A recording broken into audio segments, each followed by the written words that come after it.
Hello, on this 29th Sunday of our liturgical year. This is a pleasure and a privilege today to have this opportunity to share a few words with you about our scriptures. My name is Denny, and I'm a deacon in Seattle, a retired chaplain of over 30 years at Seattle Children's Hospital, which you can see here on my vest.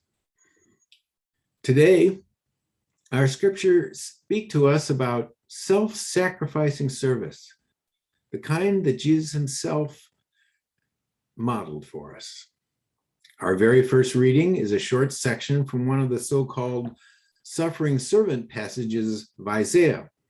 That's a reference to an unknown figure from Isaiah's time, which became important after Jesus' death because it was quickly taken by St. Matthew and others as a prophecy that referred to Jesus. Those words in it: crushing infirmity, affliction, being an offering for sin. They do remind us so well of what Jesus went through that they are proclaimed every year during Holy Week, right before the reading of the Passion on Good Friday. Of course, the theme of a suffering servanthood might seem a little familiar right now, because this is the third Sunday in the last month that Jesus has spoken so passionately to his apostles about his coming sufferings and death. Jesus is repeating himself. And so it might be valuable just for a moment to consider why. In one of our Gospels, way back in the heart of summer, we heard St. Peter complain that Jesus was God's Holy One, the Messiah. It was a powerful revelation to him. It was one of his finest moments. And yet that title carried along with it so many expectations for the type of Savior that the Messiah would be. That even gave Peter the boldness to rebuke his master just for even thinking that suffering could be involved, causing Jesus to rebuke him in turn with those famous words, "Get behind me, Satan." And so from then on, Jesus repeatedly taught them that his path involves suffering and death, and rising as well. But the message and its meaning was lost among their own ambitions and hopes.